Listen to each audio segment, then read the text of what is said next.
May nagtanong sa akin, magandang hapon po, Boss Ray. Isa po ako sa palaging nakasubaybay po at lagi po akong nanonood sa YouTube at Facebook nyo po.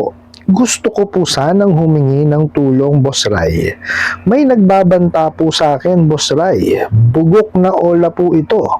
Ano po dapat kong gawin, Boss Ray? Dahil pati pamilya ko po, pinagbabantaan din po.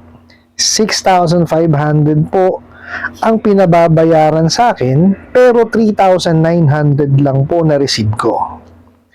Walang nakukulong sa utang, pero madami ang alam mo na mangyayari sa iyo kapag hindi ka nagbayad ngayon. Tandaan mo, nilagay mo exact address mo. Huwag mong hintayin na ipasunog ko pa yung tinitiran mo at madamay pa ang pamilya mo. Hihintayin ko bayad mo ngayong araw lamang. Kapag hindi ka nagbayad, pasensyahan tayo. Shoot abot mo at ng pamilya mo. Alright. Nakakabwisit ho yung pinadala sa inyong mensahe. Bago natin yan himayin at sagutin, imbitahan ko muna sana kayo na pakisuportahan po sana aking mga social media accounts sa YouTube, Facebook, and TikTok. Anak ng kamote. Napakatatapang talaga nitong mga bugok na to. Ala naman. Sus Mariosep. Tama bang magpadala kayo ng ganitong klase ng mensahe? Sige nga.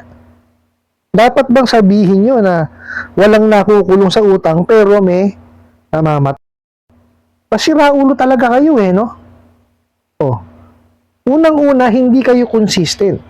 Kung walang nakukulong, sinasabi ninyo dito sa mensahe nyo na to, bakit kayo nagpapadala ng mga mensaheng meron kayong isinampang kasong criminal case?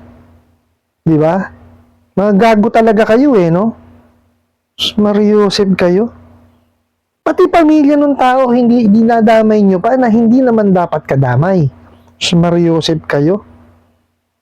Ang kamote. Bago natin siya himayin, maraming salamat po sa panonood niyo po sa akin sa YouTube tsaka sa Facebook. Maraming salamat po sa inyo At sana po nakakatulong yung aking mga ginagawang videos. Okay.